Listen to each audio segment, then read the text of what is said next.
empowering Uganda.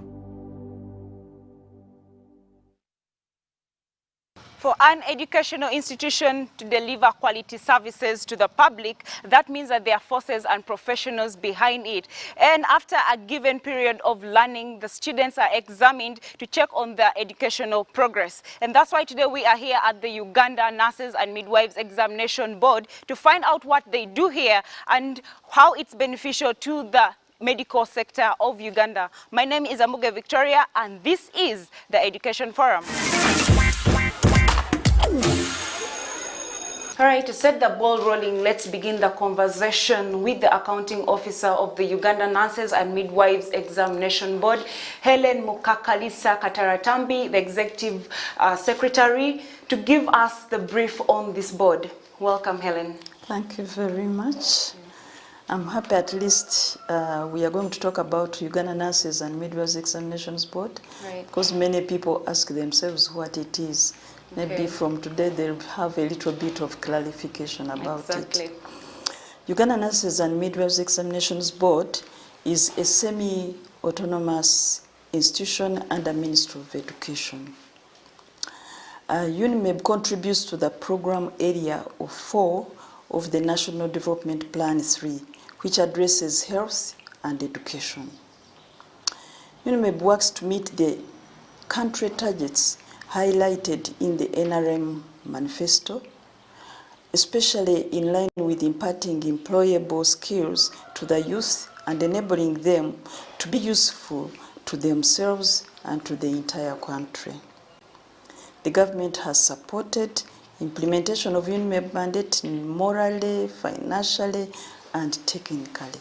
They've been with us. I therefore thank His Excellency the President of the Republic of Uganda, Yoweri Kaguta Museveni, for the national peace and cordial country relations he establishes and maintains in the region. I appreciate the First Lady, the Minister of Education and Sports, Mama, Honorable Janet Kataha Museveni, who has steered the education sector in the right direction. UNIMED acknowledges the continuous support from the Ministry of Education and Sports, and also the technical officers who include the Permanent Secretary, the Undersecretary, the Director HTVET, and the Commissioner Head. We thank you so much for the work well done.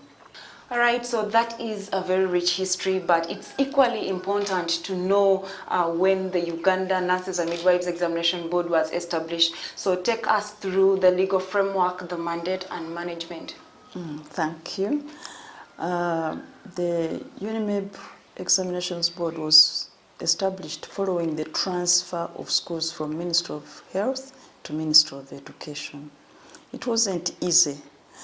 And this was December 2005.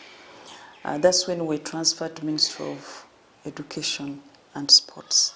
And I humbly want to take this opportunity and thank our President for making sure that he endorsed our transfer to Ministry of Education, because it was not easy during that time. We acknowledge his vision. This followed the restructuring program of government by then, which the departmental schools went to the ministry that was responsible, and that was Ministry of Education and Sports. And the legal framework, Uganda Nurses and Midwives Examinations Board, was established by Business, Technical and Vocational Educational Act, training, BTVET. The act was 2008, which operationalized the statutory instrument of 2009, number 4.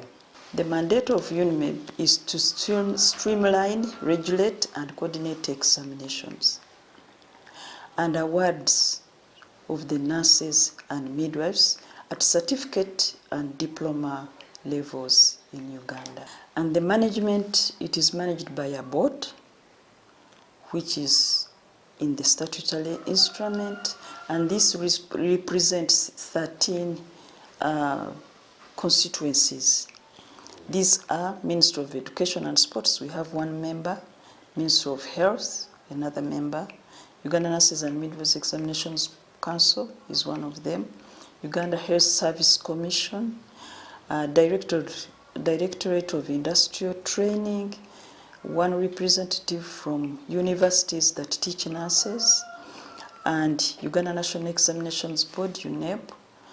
These actually took us a lot on how to conduct exams and to prepare. We have an outstanding professional nurse on the board and one health tutor that represents all the schools of nursing in Uganda. And also we have two types of schools. We have public and private. So we have a representative from private for-profit training institutions on this board. And also we have the bureaus, the 3 bureaus. We have the Catholic Bureau, Protestant Bureau, and the Muslim Bureau. And the board is composed by 13 member representatives from those constituencies. And the executive secretary is the secretary to the board and also other committees of the board. So the board has 5 committees. We have a finance and administration, a finance and development committee. We have appointments and welfare and disciplinary committee. We have examinations committee, examinations security committee, and examinations research committee. All these committees meet at least every semester, like twice, depending on what the agency is. And then they present what they have discussed and forward it to the board, present it to the board for a resolution to be taken. Okay. And we have other management committees, and these are to strengthen the quality of UNIMEP services. And these committees also include examinations and awards committee. Before the results are released, they have to go through awards and the awards examination committee. This looks at the performance of students. It looks at the reasons why performance was not good. It looks at, it also acknowledges if performance is good, and then it also gives advice. This is called awards committee. Then we have a training committee and also research committee, and we also have rewards and sanctions committee. And we have a committee which is responsible for occupational health and safety measures. We have information committee, which is IT. This is corresponding, I mean, it works with IT because we use online registration, we use registration of students, marks. All this is involved in the IT department.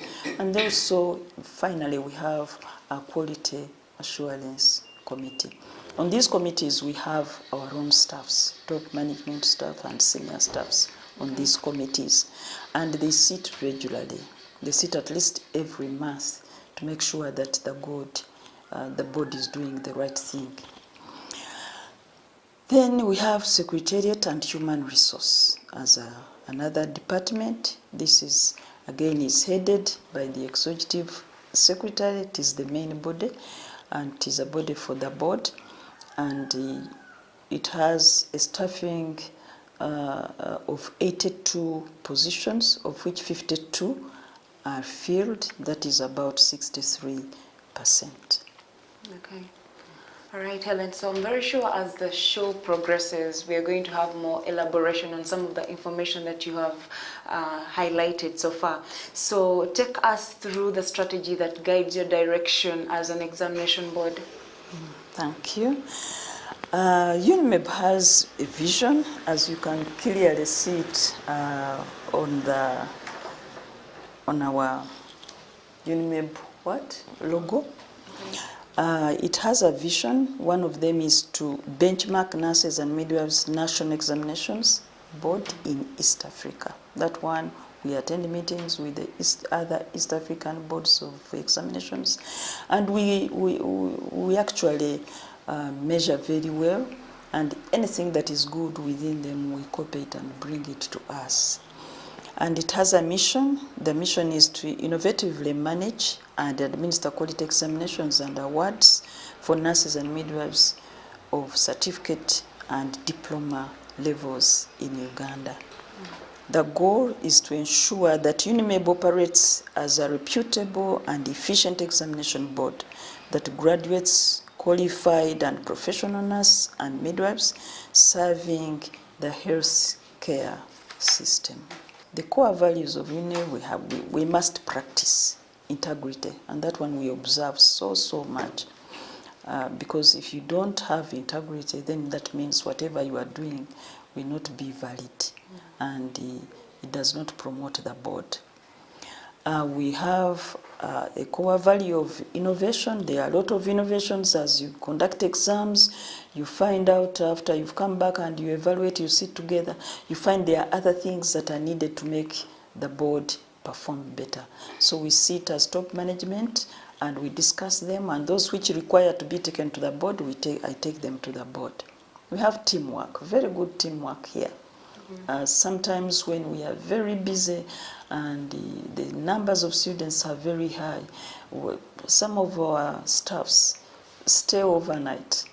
They stay overnight in order to make sure that we accomplish in time, because we always release our results in time. We have never delayed, despite the fact that the numbers of students increase at every sitting. We are client-centered. We prioritize our clients, and therefore that's why you cannot see a line of students or clients waiting for us, because we have a particular department that looks after that. Okay. And we stress efficiency and effectiveness. And UNIMED, we are actually humbled by Mama, the First Lady and Minister of Education and Sports. She has continuously expressed concern about the need to increase the application of soft skills in the nursing and midwifery practice. She's disturbed by the way nurses and midwives handle patients without love, without gentleness. And she has also observed disturbing verbal and non-verbal communication issues, among others. And every time we release exams, she talks about these soft skills. She urges us to make sure that we do something about it. As a result of that, following her Mama's continuous appeal, UNIMED developed an inherent strategy that reawakens the use of soft skills in the nursing profession. And UNIMED therefore took it upon itself to champion the acquisition, assessment, and practice of soft skills in the clinical area. And as a result of that, I am actually doing a PhD in soft skills. And I hope that I'll come out with something that is tangible that will change the soft skills of the nurses of Uganda. All right, well, I wish you success. Thank you very much. You're welcome. Right, Helen, with an organization of this magnitude that is in a public and private sector, it must be having documents that govern it. So what is the setup for the Uganda Nurses and Midwives Examination Board? Well, you are right. You cannot have an institution without documents that govern it. And for sure, we have several documents. And these documents are developed following the policy documents. For example, we have strategic plan of 2019 to 2020, 2024 to 25. And we have recently done a mid-term review. Because every time you make a strategic plan, there's something that changes that you feel that you should capture and achieve in order to improve the board. Are the strategies like themed? Yes, they are. Okay. And then we have human resource manual, which was developed and renewed in 2020. It was developed in 2020. It was renewed. And then we have finance and accounting manual, because you can't have transactions with money without having a document that guides you. We have research policy, standards and guidelines. We also have UNIMEB examination rules and regulations. These are very, very important. And we make sure that we distribute the rules and regulations to schools so that students and teachers are aware of UNIMEB standards and guidelines, and rules and regulations. And we make sure that when we have an opportunity of having online meetings or even physical meetings, we remind them every now and then. Because there are a lot of issues in conducting and awarding these certificates.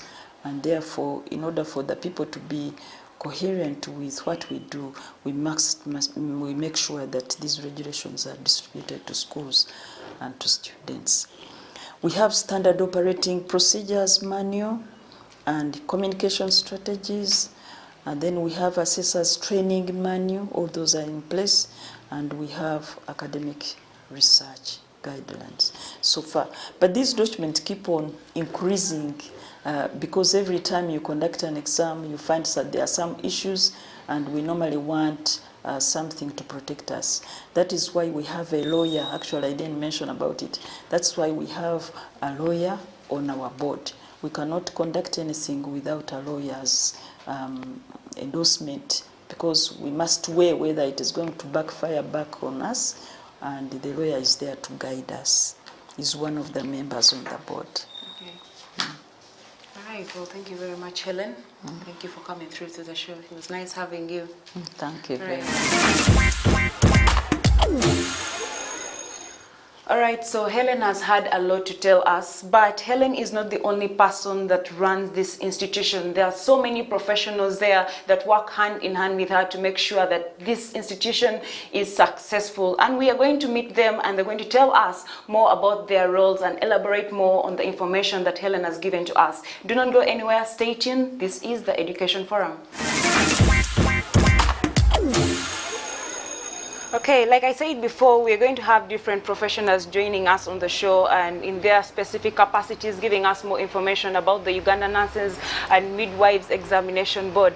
Now, joining me on the show right now is Nasiwa Juliet Tresije, who is the Acting Executive Secretary and Examination Officer in charge of test item development. Welcome to the show. Thank you, Victoria. All right. My name once again is Nasiwa Juliet Tresije, and I'm the Acting Deputy Executive Secretary, heading the Examination Department of Uganda Nurses and Midwives Examinations Board. All right, so Juliet, it sounds like your department is one of the key departments here. So what does your department do exactly? Victoria, you are very right. The Examination Department is very key and one of the core departments of the board.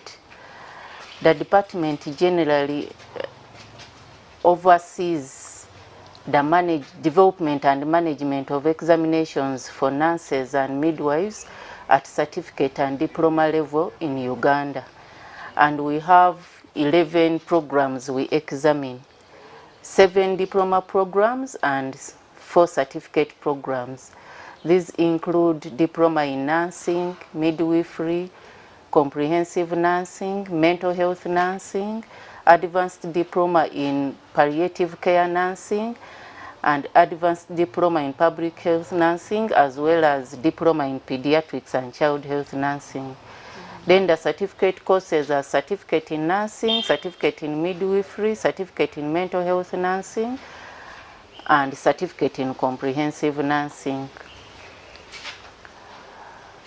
As we've been examining since 2006, because the board was established in 2005 and the first examination series was in 2006, and from 2006 to 2017 we used to conduct state final examinations, which are end of course examinations. And later in 2013, we started also conducting promotion examinations, that is yearly, like from year 1 to year 2, year 2 to year 3. From 2018 up to date, we are conducting semester examinations, meaning that now we are conducting all the examinations in the training schools, unlike before when we used to conduct some and then the schools conduct some.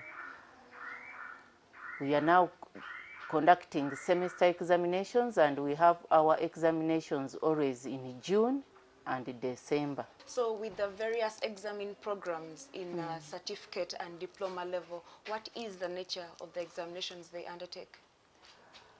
Thank you, Victoria. The nature of our examinations are both theory and practical examinations.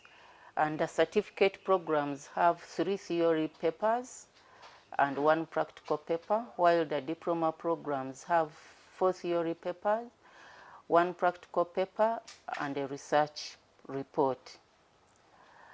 The practical paper is what we call objective structured practical examination, whereby we have a candidate undergoing various stations.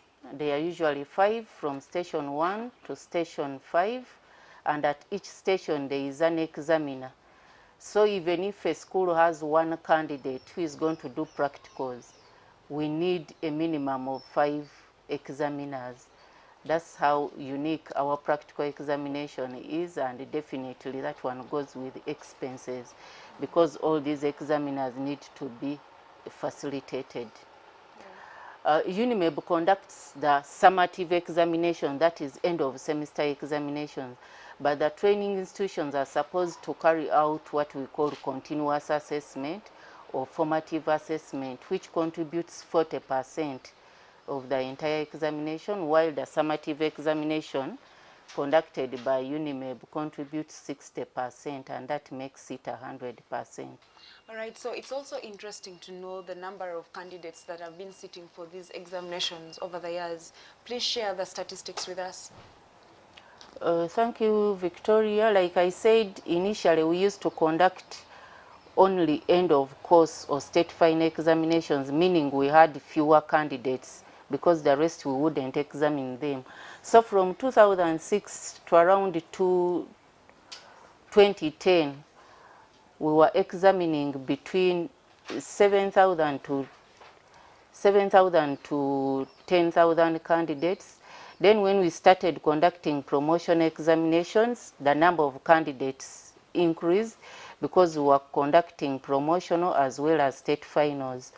So the number of candidates increased from 10,000 to 20,000, then later 30,000 and 40,000, and recently in June 2022, we had a total of over 50,000 candidates.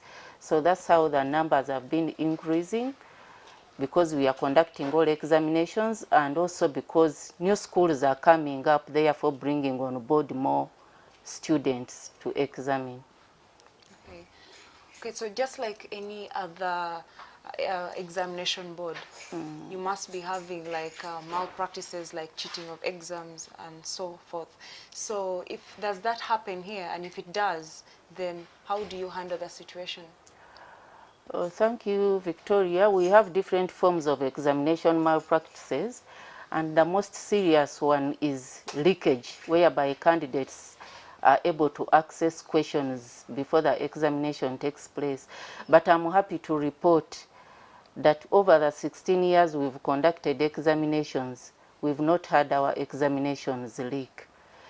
However, there are different forms of examination malpractices that we've experienced, a few of them, majorly smuggling unauthorized materials into examination rooms.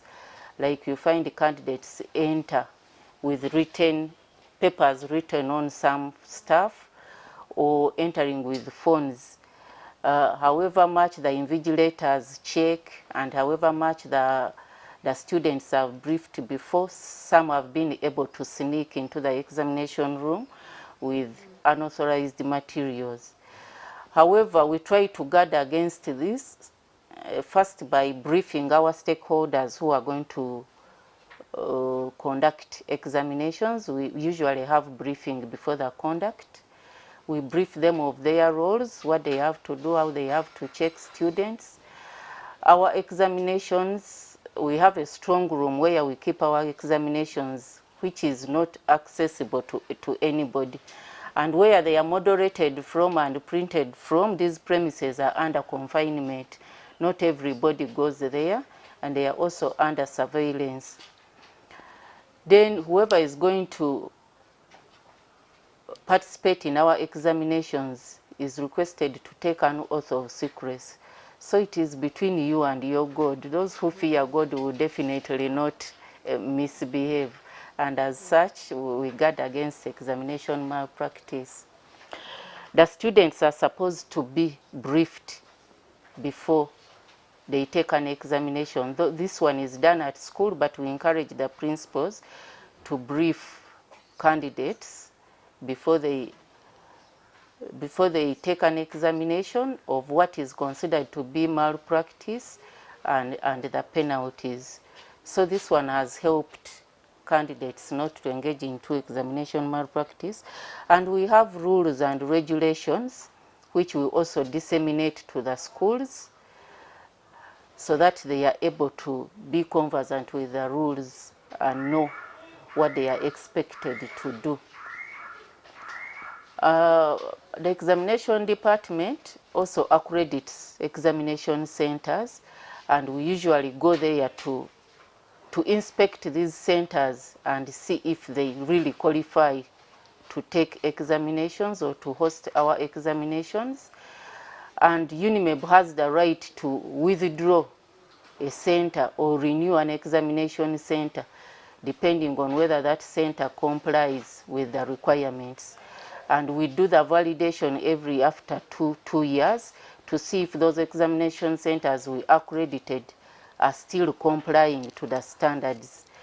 And in case there is mass examination malpractice, we are free to withdraw that center and it becomes a center no more. Among the other activities the board does, we set examination, then we conduct the examinations across the country. We currently have 121 examination centers, and our examinations usually take 2 weeks. And in those 2 weeks, we use a lot of people to supervise and monitor these examinations under different categories. We have what we call monitors, center supervisors, invigilators. All these supervise our examinations and try to see that they guard against malpractice. And when we take our examinations are stored at designated police stations. So this is where our center coordinators pick the examinations every morning for the 2 weeks of for the 2 weeks when the examinations are taking place, meaning they are also well guarded until the 2 weeks are over and they are brought back to the secretariat for us to prepare for marking. They are escorted by the police such that still we are guarding against any form of malpractice. When they reach here, they are sorted and then prepared for marking and then taken to designated marking centers. We have over 10 marking centers. Depending on the number of scripts, we can use them all at once or we use a few of them, depending on the number of scripts we have. When the examinations are marked, compilation is also done at the marking centers, compilation of results. After that, the results are brought here. We have an examination management system which enters marks and generates a result book. And that result book, we ensure that we maintain a database of the results in safe custody. After the results book has been generated, we provide feedback to our training institutions. And we have 3 major forms of feedback. First of all, we conduct an awards meeting whereby we report about the performance of candidates, how they performed, what were their weaknesses and what were their strengths, and what are our recommendations which we later give to the training institutions so that the students are able to improve. Another form of feedback is the result book, which we send to the Uganda Nurses and Midwives Council, because this is the regulatory body for professional nurses and midwives. When the students qualify or they've passed our examinations and we've given transcripts and certificates, they have to go to the Nurses Council and register so that they get a practicing licenses, because now they've become professional nurses and midwives. We also give feedback on the conduct of examinations. What happened during the conduct? What was the behavior of the students, the examiners? Did they perform their roles as we expected? And then we give feedback, all in a bid to ensure that in subsequent examinations there is improvement and we maintain our quality of examinations and standards. All right, we have heard from Juliet, who is the acting deputy executive secretary, and she has had so much to say about test item development. Now we are going to have another officer who is joining us on the show and is going to elaborate more on test item development. Okay, so joining us on the show right now is Betty Masengere, who is going to explain to us more on test item development. Welcome, Betty. Thank you. UNIMED establishes and oversees practical and theoretical examination question banks, and we initially, before interacting with our stakeholders in this process, we first take them through a training and orientation in order to come in line with what we want. We have a multi-phase moderation exercise that takes 5 phases, and the first phase includes setting of test items, and this is done by tutors, clinical instructors, and senior mentors. The purpose of this phase is to try and collect as much as possible the questions that are covered from each course unit. So what we usually do is we assign one of those stakeholders, the tutors, clinical instructors, and senior mentors, 3 to 5 topics to set. And because we are trying to implement the TVET framework, that's why we are bringing in the mentors more so in the clinical aspects. This phase usually utilizes 100 to 150 setters, and according to availability of funds, we can have it as residential or non-residential. After we have collected our tests from our setters, the next phase involves examination officers and senior tutors. In this phase, we are looking for completeness, coverage, and comprehensiveness of the curriculum content. Like I've mentioned, in the first